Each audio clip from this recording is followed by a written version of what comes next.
But he spent it like a man trying to buy meaning. His wealth had made him untouchable, and untouchable men often forgot how to be decent. His laughter was his armor, his cruelty a game. Tonight, he'd chosen Amara as the target of his amusement. "Come on," he had said moments earlier, tossing a folded bill onto the table. "If you serve me in perfect English, you get this. $1,000. Easy money, sweetheart." Some guests laughed. Others looked away, pretending to be on their phones, unwilling to challenge him but ashamed to watch. The restaurant manager hesitated by the bar, torn between protecting the customer or the employee. Amara stood still, her face expressionless. The challenge was cruel, yes, but not new. She'd been mocked before. She'd heard laughter at her accent, seen eyes roll when she paused to find the right word. Yet something about his tone cut deeper, not because of the words themselves, but because of what they revealed. It wasn't about language. It was about power. And so she said nothing. She merely turned, walked toward the counter, and returned moments later with a glass of red wine, the deep crimson liquid glinting under the chandeliers. She placed it before him with delicate precision. He leaned back, amused. "That's it? No English? Guess the money's safe then."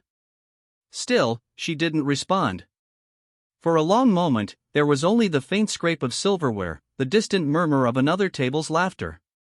But then, softly, like a whisper at first, she spoke. "Would you prefer the Bordeaux or the Chianti with your steak, sir?" Her English was perfect. Clear, graceful, touched with a softness that made the sentence sound like music. The table went quiet. He blinked, momentarily thrown off balance. But arrogance rarely yields easily. "Well," he said, chuckling, "maybe you memorized that line. Let's try something harder." He switched languages, French this time, his accent clumsy. "Tu parles français, chérie," he said, smirking. She met his eyes, unflinching. "Oui, monsieur. Voulez-vous que je vous recommande un dessert aussi?" His companions shifted uneasily. One woman, elegantly dressed, smiled in surprise, her eyes brightening with quiet admiration. Richard laughed again, but this time it was forced. "All right, not bad. Let's see what else you've got." He switched again, this time to Spanish, though his grammar stumbled. "Sabes español, señorita?" She didn't hesitate. "Sí, señor. Y también hablo italiano, árabe, y un poco de alemán si lo prefiere." The air changed. Laughter vanished. Even the nearby tables paused. The quiet in the restaurant deepened, not heavy with humiliation, but reverent awe. Richard stared at her, his face reddening slightly. He tried to laugh it off. "So you're some kind of linguist, huh?" She looked at him with the same calm as before, her voice steady. "No, sir. I just learned to listen." That line, simple, unadorned, cut through the air like truth itself. "Serve me in English and I'll pay you $1,000, he laughed, his voice echoing across the marble floors of the luxury restaurant like a challenge thrown into the wind. The chandelier light glinted off his gold watch as he raised his glass, smirking, the kind of man who believed money could turn dignity into entertainment. Around him, laughter swelled, nervous, sycophantic, a chorus of approval from people too afraid to confront arrogance. But she, standing quietly beside his table in her simple black apron, didn't laugh. The waitress, no older than 26, stood still. Her eyes, calm, dark, and unreadable, watched him without a trace of anger. The silence that followed was sharp, almost tangible, a moment suspended in air. Behind her, plates clattered softly in the kitchen, the low hum of jazz playing faintly from hidden speakers. The scent of roasted garlic and truffle oil filled the space, but all eyes had turned to her now. He expected embarrassment. He expected fumbling English or a nervous smile. But she didn't move. Her stillness unnerved him. The laughter at the table faltered, replaced by a ripple of discomfort. She simply nodded once, as if accepting a private challenge.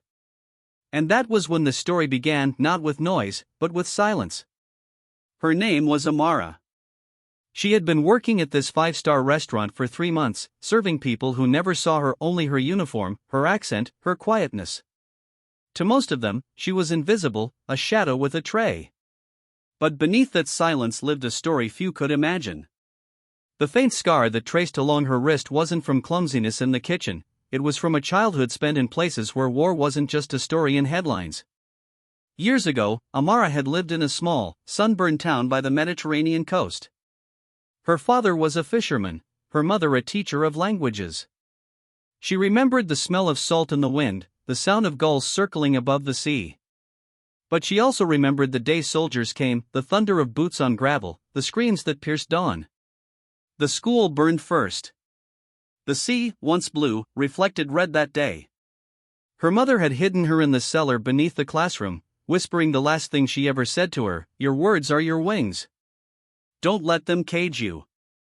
When the smoke cleared, her world was gone. She fled, crossing borders with strangers, surviving by listening more than speaking. Every language she heard became a lifeline. French, Italian, Arabic, Spanish, and English, all stitched together by necessity, survival, and pain. Years later, she stood in this glittering restaurant, her face calm, her English fluent, her accent faint but melodic. Yet she rarely spoke more than she needed to.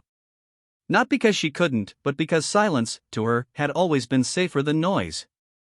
Across the table sat Richard Carver, a self-made millionaire, or so he told anyone within earshot. He'd made his fortune in technology. Even those who hadn't followed the conversation felt its weight. Because beneath it was something deeper, something unspoken. The millionaire sat back, his smirk fading into something that looked almost like thought. For the first time that night, silence was his. The restaurant manager approached quietly, uncertain whether to intervene or let the moment breathe. But before he could speak, Richard lifted the bill from the table, the same one he'd tossed there like bait. He unfolded it slowly, then looked at her.